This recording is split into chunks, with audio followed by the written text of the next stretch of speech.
Aquellos a quienes Dios aborrece, a menudo se complace en darles abundancia de cosas terrenales. Por Jonathan Edwards.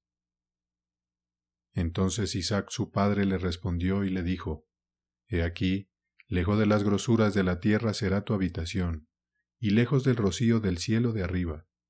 Génesis capítulo 27, versículo 39. Aquí, en un texto se encuentra una promesa hecha por Isaac, pronunciada por inspiración del Espíritu de Dios, como es evidente porque las palabras tienen la naturaleza de una profecía y se registran en las Escrituras junto con su cumplimiento. Es una de esas cosas que se pronunciaron por inspiración de Dios y que fue hablada por un santo hombre de antaño movido por el Espíritu Santo. No había palabra escrita de Dios, o al menos ninguna instrucción y dirección de la Iglesia hasta el tiempo de Moisés, y en aquellos días era mucho más común que un hombre santo fuera inspirado que después, porque esa era la forma, especialmente para aquellos patriarcas que eran una especie de cabezas de la Iglesia visible de Dios. Acerca de la promesa en el texto, «He aquí tu morada será la grosura de la tierra, y como el rocío del cielo de arriba», quisiera observar dos cosas. Primero, a quien se le hace esta promesa, es decir, a Esaú. Las palabras son parte de la bendición de Esaú. Acerca de esta persona, es propósito de mi presente observación notar dos cosas. Primero, que Esaú había perdido las bendiciones del pacto de gracia. No era hijo de la promesa. Hubo un pacto de Dios hecho con Abraham, y ese pacto era un pacto de gracia. Las promesas de ese pacto estaban destinadas a algunos de sus descendientes, pero no a todos sus descendientes según la carne.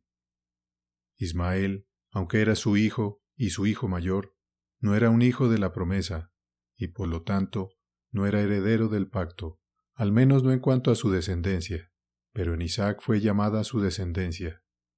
E Isaac tuvo dos hijos y se esperaba que Esaú, siendo el hijo mayor, heredara la bendición como principal heredero de Isaac, pero la perdió. Vendió su primogenitura y su herencia de las bendiciones del pacto de Abraham con ella por un plato de lentejas, y es fuertemente estigmatizado por ello en las Sagradas Escrituras.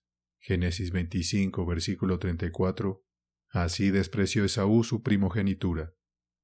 En Hebreos 12, versículo 16, no haya ningún fornicario o profano como Esaú, que por un solo bocado de comida vendió su primogenitura. Así que Dios ordenó en su gran providencia que, aunque Isaac intentó darle la bendición a Esaú, se la dio a Jacob en su lugar. En segundo lugar, quisiera observar que Esaú, a quien se le hizo la promesa en el texto, fue aborrecido por Dios. Romanos 9, versículo 13, a Jacob amé, mas a Esaú aborrecí. Se discute si esto debe entenderse sobre su persona o sobre las naciones que fueron su descendencia. Hay razones para pensar que ambos fueron aborrecidos por Dios. Su persona, porque nada se registra en él en las Escrituras, sino lo que lo representa en tales colores. Pero si lo entendemos solo de su descendencia, es igualmente para mi propósito actual. Fueron aborrecidos por Dios y él, la nación. Estas eran las personas a quienes se les hizo la promesa en el texto. Observaría lo que se promete, la grosura de la tierra y el rocío del cielo desde lo alto, lo que significa dos cosas, a saber, primero, abundancia de bienes terrenales. La grosura denota abundancia. Aquellos cuya porción es grasa tienen su alimento en abundancia. Habacuc 1, versículo 16. Un suelo fértil produce una cosecha abundante cuando es regado con el rocío del cielo desde lo alto. En segundo lugar, las bendiciones terrenales más selectas. La grosura de la tierra, o como decimos en nuestra forma de hablar, la crema de la tierra es la mejor y más selecta parte. Doctrina. Aquellos que Dios aborrece, no obstante, a menudo está dispuesto a darles abundancia de cosas terrenales y las más selectas de ellas. Proposición 1. Hay algunos hijos de los hombres que Dios aborrece. Es un debate entre teólogos si alguna vez leemos en las Escrituras acerca del odio de Dios hacia alguien, donde el odio se entiende de alguna otra manera y es consecuencia del pecado del hombre e incluye su ira por el pecado. De hecho, leemos acerca de Jacob y Esaú, que Dios amó al uno y aborreció al otro antes de que ninguno de los dos hubiera hecho bien o mal, pero se discute si se pretende algo más que fue antes de que ninguno de los dos hubiera cometido ningún pecado actual, cuando en cuanto al pecado ambos eran considerados en circunstancias similares por parte de la raza caída de la humanidad, pero antes de que hubieran sido culpables de algún pecado personalmente. Sin embargo, se manifiesta que en su mayoría, cuando las Escrituras hablan del odio de Dios, tiene en cuenta lo que es consecuencia de su culpa y maldad. Oseas 9, versículo 15 dice: Toda su maldad está en Gilgal, allí les tomé aversión, por la maldad de sus obras los echaré de mi casa, no los amaré más. En Jeremías 12, versículo 8, mi heredad vino a ser para mí como león en la selva, dio contra mí su rugido, por lo tanto la aborrecí. Por lo tanto, cuando se dice que Dios odia a algún hombre, se implican tres cosas. Primero, su desprecio hacia él. Hay algunos hijos de los hombres a los que Dios valora mucho, pero al resto los ve con desprecio. Segundo, su ira. Dios, por la naturaleza de su pureza, tiene un aborrecimiento infinito del pecado, y como considera que son culpables de esos pecados, de los cuales tiene tal aborrecimiento, también aborrece a sus personas por sus pecados. Son abominables a sus ojos y son objeto de su indignación e ira. Dios está irado todos los días contra el impío. Salmo 7, versículo 11. Tercero, su propósito es nunca mostrarles misericordia, sino ejecutar su ira sobre ellos para siempre. Se dice que Dios está muy enojado con algunos a los que aún no odia, así que Dios está muy enojado con todos los hombres malvados. La ira de Dios se dice que permanece sobre ellos, pero aún hay algunos que ahora están en un estado de pecado que Dios ama y ha amado con un amor eterno, y que Cristo ha amado con un amor a muerte. Tiene un diseño lleno de gracia para ellos. Pero hay otros hombres malvados que no solo tienen la ira de Dios ahora sobre ellos, sino que Dios nunca tiene la intención de mostrarles misericordia, que, por el contrario, tiene la intención de ejecutar su ira sobre ellos para siempre. No tiene misericordia reservada para ellos. Hay algunos que son vasos de ira. Hay algunos que han de ser pisoteados por el lodo de las calles. Hay algunos que son entregados finalmente a las lujurias de su corazón. Se les entrega un espíritu estúpido e insensible para vivir negligentes de sus almas mientras viven, y viven sin otro propósito que llenar la medida de sus pecados y madurar para el infierno. Así hay algunos hijos de los hombres que Dios aborrece. No los valora. Dios está enojado con ellos. Su ira e indignación arden contra ellos, y no tiene diseños de misericordia para ellos, sino que tiene la intención de alejarlos eternamente y hacerlos perfecta y eternamente miserables sin ningún tipo de consideración por su bienestar. Proposición 2. Hay muchos quienes Dios aborrece, pero a quienes, sin embargo, está dispuesto a darles abundancia de bienes terrenales y los más selectos de ellos.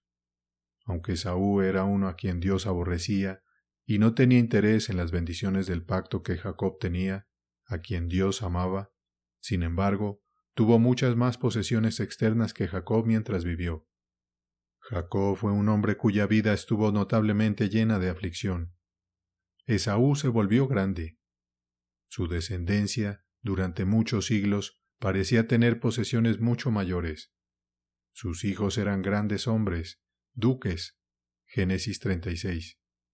Y leemos de un gran número de reyes que reinaron sobre Edom, antes de que reinara algún rey sobre Israel, mientras la descendencia de Jacob estaba en miserable esclavitud.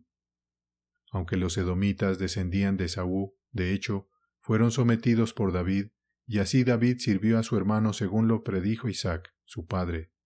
Eso continuó por más de 250 años. Luego sacudieron el yugo y recuperaron su libertad en los días de Joiada, hijo de Josafat, rey de Judá, de modo que en su mayoría eran un pueblo próspero en aspectos externos. Si los hijos de Jacob suman todos sus tiempos de esclavitud, estuvieron en esclavitud mucho más tiempo que eso. Así ha sido común que aquellos a quienes Dios ha aborrecido hayan tenido más del mundo que aquellos a quienes Dios ha amado. Esto concuerda con la observación de Job en Job 21, versículo 7. ¿Por qué viven los impíos, envejecen y aún crecen en riquezas? Y así del salmista, en el Salmo 73, versículo 5 y siguientes. No están en aprietos como otros hombres, ni son afligidos como otros hombres, pero aquí más particularmente. Dios a menudo está dispuesto a dar a aquellos que aborrece una gran abundancia y plenitud de los disfrutes de este mundo. Tienen mucho más del mundo que los hijos de Dios. Dios a menudo les da abundancia de la riqueza del mundo. Abundan en plata y oro, tierras, vestimenta y abundancia de provisiones para comida y bebida. Sin duda, a menudo ha sido así que un solo hombre malvado que Dios ha aborrecido ha poseído más que todos los santos de Dios en el mundo. Sí, puede ser así cuando ha habido muchos miles de santos. Lo mismo es cierto en cuanto a honores y placeres. Dios ha estado dispuesto a darle los disfrutes más selectos del mundo. Ambos han sido verificados sin duda en muchos de los reyes y potentados de la tierra. Tienen lo mejor que se puede encontrar en sus dominios, o que se puede obtener de cualquier parte de la tierra, y Dios lo da libremente. No se lo reprocha, aunque en su mayoría tales han sido aquellos a quienes Dios ha aborrecido. Sí, aunque los ha aborrecido con un odio sumamente grande. Algunos de los más viles de la humanidad, los mayores pecadores, Dios ha tenido la mayor indignación hacia ellos. Han sido grandes perseguidores de los hijos de Dios. Aplicación 1. De aquí podemos aprender cuán insignificantes son los placeres terrenales, incluso los mejores de ellos. Dios es el gran dispensador de todas las cosas, y nadie tiene disfrutes espirituales ni temporales, sino aquellos a quienes Dios dispone. Y es una gran evidencia de cuán insignificantes son los más selectos placeres terrenales a los ojos de Dios, que Él los otorga tan abundantemente a aquellos a quienes no ama, a quienes no valora, sino que, por el contrario, desprecia y odia con un odio perfecto. Él nunca distribuirá estas cosas tan abundantemente entre ellos, mientras que comúnmente da a sus propios hijos solo un poco de ellas, si no supiera que en sí mismas son muy insignificantes y de muy poca valía. ¿Qué hombre en su sano juicio estaría dispuesto a conformarse con la porción que Dios frecuentemente asigna a aquellos que más odia? Si Dios no viera todas estas cosas terrenales como verdaderamente insignificantes, seguramente no estaría dispuesto a dar lo mejor de ellas a aquellos que odia. Reservaría algunas de las cosas más selectas para sus favoritos, pero no es así. Comúnmente da lo mejor de las cosas terrenales, la crema de todo lo que la tierra puede ofrecer, a aquellos que odia. Sí, a aquellos que odia con un odio peculiar. Da a sus hijos algo de esas cosas, tanto como sea necesario para llevarlos a través de su viaje hacia el cielo, pero lo mejor de ellas comúnmente lo da a aquellos que odia. Los tronos y coronas y palacios del mundo, y sus joyas más preciadas, sus mayores delicias, sus riquezas más costosas y sus mayores honores, y el poder y el dominio mundano más alto. Esas cosas comúnmente las arroja algunos a quienes más odia, lo cual es un argumento mucho mayor de que esas cosas son muy insignificantes a los ojos de Dios que lo que el dueño de la casa estima como insignificante. Eso es lo que arroja a sus perros, a sus cerdos. Esta doctrina muestra cuánto valora Dios las bendiciones espirituales por encima de las temporales, porque aunque Dios está dispuesto a dar a aquellos que odia abundancia de cosas terrenales, sí, está dispuesto a darles lo mejor de ellas, lo más selecto que la tierra puede ofrecer. Sin embargo, nunca les otorga grado de bendiciones espirituales. No, estas cosas son preciosas a los ojos de Dios, y por lo tanto, demasiado grandiosas para ser otorgadas a aquellos que odia. Están reservadas para sus favoritos.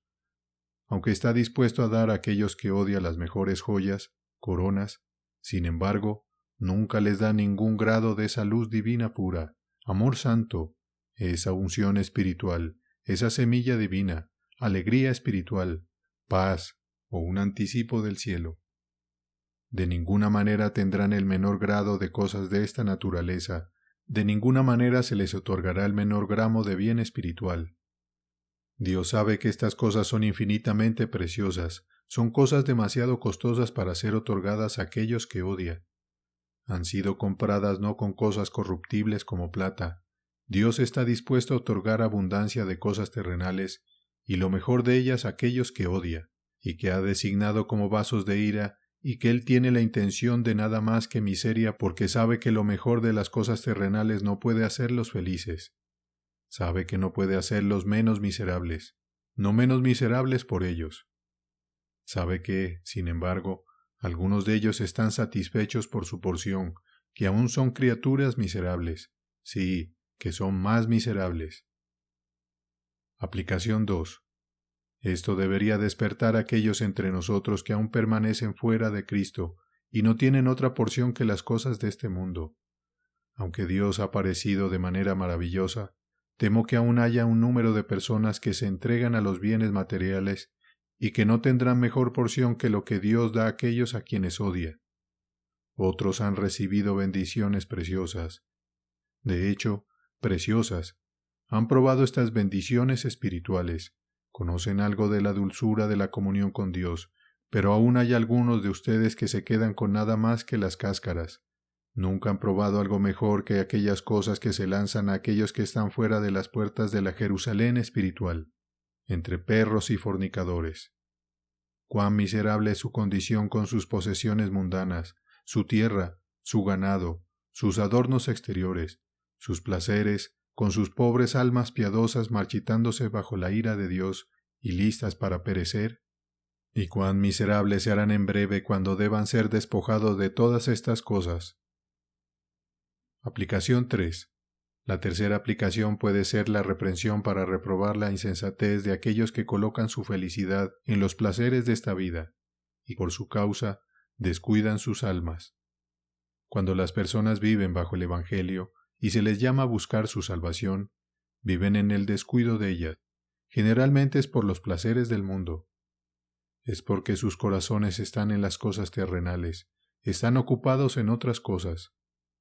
Están sobrecargados con los cuidados y placeres de esta vida. Cuando se llama a los hombres a venir a la gran cena y comienzan a poner excusas, uno se excusa porque ha comprado un terreno, otro porque ha comprado bueyes, otro porque se ha casado. Se teme que, aunque sea un tiempo extraordinario en la tierra y muchos están despertando, aún hay algunos en esta congregación que incluso ahora viven en un gran descuido de sus almas. Si no las descuidan por completo, aún están lejos de buscar con empeño y compromiso. Que cada hombre hable ahora por sí mismo y rinda cuentas a su conciencia. ¿No es así contigo que descuidas tu alma de tal manera que no estás muy comprometido en tu espíritu por ti mismo? Y considera por qué lo haces. Hay algo que ocupa tus pensamientos y posee tus afectos. El corazón del hombre está comprometido con algo. ¿En qué está tu mente y corazón que descuidas tanto esa salvación eterna que la gente está buscando con fervor en todas partes del país? ¿No es alguna cosa terrenal u otra? ¿Las ganancias del mundo o algún placer terrenal? ¿O alguna ventaja temporal u otra que tienes en mente? No hay duda de ello, pero hay algo u otro que tiene gran posesión de tu corazón. Si no es la salvación eterna, es algo más, alguna cosa mundana. Aquellos que están seguros de sus pecados, es el mundo el que los adormece. Así buscan la salvación de manera ligera e inestable. Es el mundo lo que les estorba. Aquellos que mantienen la senda en posponer hasta el futuro, prometiendo que harán un trabajo a fondo en tal o cual momento, es por algún disfrute terrenal que así demoran. Y aquellos que han puesto su mano en el arado y han comenzado a mirar hacia atrás, es porque escuchan los disfrutes mundanos, como los hijos de Israel en el desierto miraban hacia atrás hacia Egipto, porque escuchaban las ollas de carne allí, y como la mujer de Lot miró hacia atrás hacia Sodoma, porque escuchaba lo que había dejado atrás. Por lo tanto, que todos aquellos en esta congregación que un día como este tienen sus corazones principalmente poseídos por las cosas de este mundo, consideren cuán miserables son y qué tontos son, mientras que otros son alimentados con el pan de los hijos. Ustedes, por su parte, tienen estas cosas como su porción que Dios arroja a sus perros y cerdos, y aunque las cosas con las que están satisfechos, las cosas que consideran su felicidad, y por cuya causa descuidan buscar cosas espirituales y celestiales, La comida de la mesa del rey. Si no hubiera sido por su avidez por las cáscaras y la comida de cerdo, es probable que mucho tiempo hubieran sido hijos en la casa de Dios, sentados allí vestidos con túnicas blancas y festejando en la mesa del rey. Pero así es, debido a su avidez por estas cosas, no tienen nada para su porción mejor que lo que Dios arroja a sus peores enemigos. Esas cosas, por insignificantes que sean, parece que las convierten en dioses y las prefieren al Rey de Reyes. Por el bien de esas cosas, descuidas una corona de gloria. Prefieres esas cosas antes de perder tu propia alma, y cuando hayas hecho todo, cuando hayas rechazado a un Redentor y renunciado a Dios, y vendido tu preciosa alma por los placeres del mundo, es solo un poco lo que has obtenido, y es probable que obtengas incluso de ellos. Si es por ganancias mundanas que descuidas tu alma, y gastas tu tiempo y fuerza en acumular el polvo de la tierra, es solo un pequeño asunto lo que tienes ahora de eso, y eso con abundancia de problemas y vejaciones. Dios tiene tan poco respeto por lo mejor y más selecto de estas cosas que a menudo se las da a aquellos a quienes odia, y en gran abundancia, pero esto no cae en tu desgracia. Hay solo un pequeño asunto que obtienes de los bienes de este mundo, y ese pequeño asunto que has obtenido ha sido acompañado por muchos problemas y vejaciones. ¿Qué gran felicidad has tenido en ello? ¿Es el consuelo que has disfrutado en él tan grande que vale la pena vender tu alma por él? ¿O vale la pena descuidar el cielo y arrojarte de cabeza al infierno por él?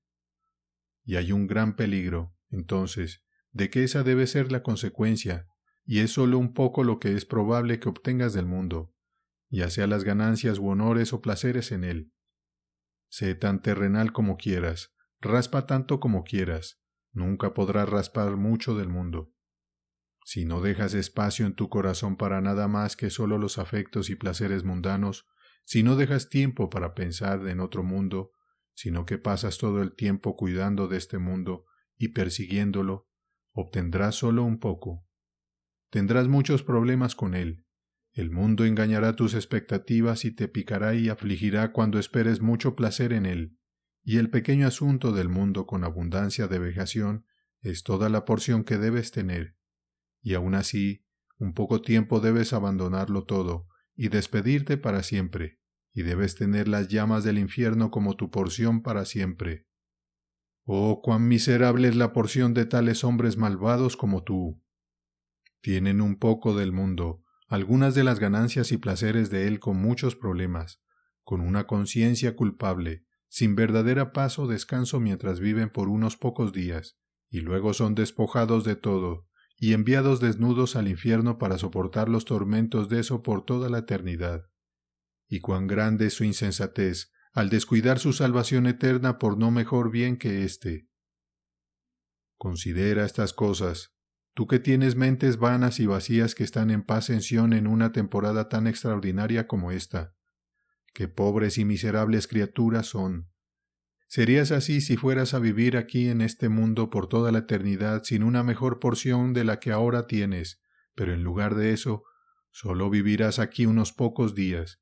Quizás gran parte de tu vida ya hayas pasado y un poco de tiempo serás despojado eternamente de todos tus disfrutes, y luego no tendrás nada más que edades interminables de oscuridad, dolor, terror e ira.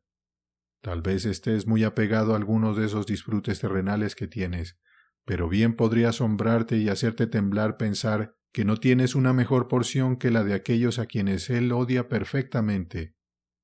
Aunque a muchos otros se les han otorgado las bendiciones peculiares de sus elegidos, has puesto tu corazón en las cosas mundanas, y por ellas has descuidado tu alma anteriormente, y por ellas descuidas tu alma ahora. Se te han ofrecido cosas mejores, pero quisiste estas cosas mundanas, y Dios, tal vez, te ha dado tus deseos en cierta medida, pero ha enviado flaqueza a tu alma. Aplicación 4. Puede ser de exhortación a los pecadores sin Cristo para que abandonen la vanidad del mundo y busquen con fervor un interés en Cristo. No te conformes más con esas cosas insignificantes que no pueden satisfacer. No continúes con esa locura. No vendas las bendiciones del pacto por un bocado de comida como lo hizo Esaú. ¿Qué trato tan insensato hizo Esaú? Cuán amargamente se arrepintió de ello. No sigas su ejemplo. No te engañes más con la noción de la felicidad del mundo. Nunca esperes ser algo más que un desdichado mientras que no tengas más que esas cosas que Dios da a aquellos que odia. Busca esa mejor parte, búscala ahora y aprovecha la oportunidad presente para ello. Dios ahora está abriendo la fuente. Abandona todos tus deseos para siempre, y todos los objetos y disfrutes placenteros de tus deseos. Abandona el mundo en tu corazón y en tu práctica. Hazlo también en la medida en que en cualquier momento, en cualquier manera se interponga. Abandona el beneficio, el honor, el placer. Abandona todo, entrégalo todo. Esto debes hacer. Lucas 14, versículo 33 dice: El que no renuncia a todo lo que tiene, no puede ser mi discípulo.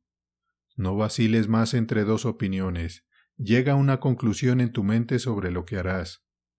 Tú que has vivido hasta este día fuera de Cristo y no tienes buenas evidencias hasta este día de haber sido convertido, ¿qué harás? Bueno, considera el asunto a fondo mientras Dios te da tiempo para considerar. Sin duda, ahora en este día, cuando Dios está haciendo grandes cosas y cuando probablemente el reino de los cielos está cerca, el hacha está de manera especial puesta en la raíz de los árboles, para que todo árbol que no dé buen fruto sea cortado y echado al fuego. Aquellos a quienes Dios aborrece, a menudo se complace en darles abundancia de cosas terrenales. Por Jonathan Edwards.